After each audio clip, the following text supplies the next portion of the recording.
problem. How much and how long is the succession planning process? Okay. Ours is a holistic approach, right? So basically, it will run from 6 months to 9 months.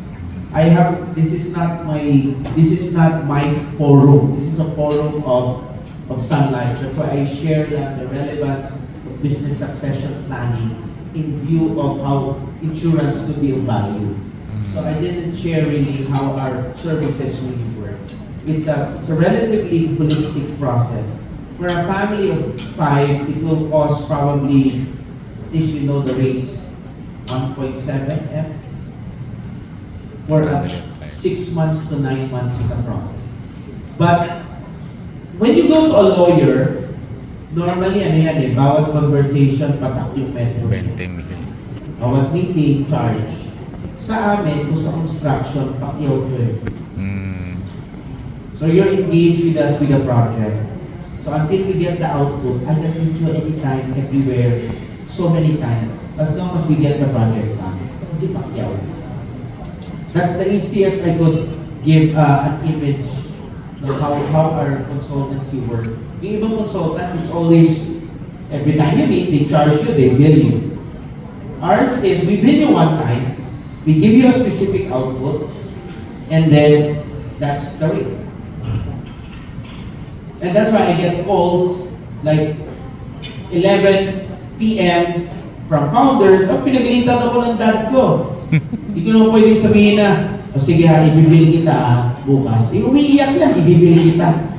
May naka-proseso. And most family businesses, and I think you would identify, they're only free on weekends. Yeah, most of my weekends are really out with families. If I look at my September to October, all my weekends are booked. I just make it up with my kids on the weekdays. Because just to adjust to the families. Kaya tumatagal yung proseso. Because if you have a family of 24, it's very hard to get their calendars together. Right?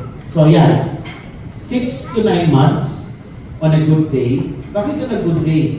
Paminsan mag-aaway yan. So time out muna. Right?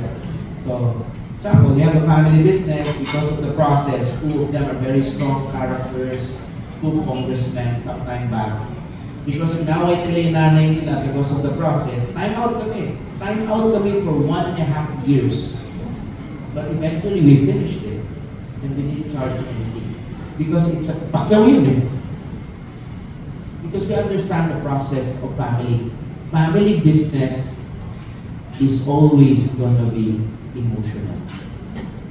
Kaya yung ibang consultants nahihirapan to work with family business because they try to put away the emotions.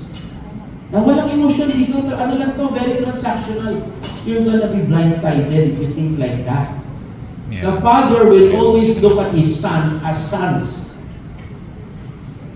And being father and son relationship is never transactional. That's historical and emotional. Tapos isang tabi mo lang. Kasi let's talk about business. Ano ito lang? Did I answer? Yes. Ito napaka-specific.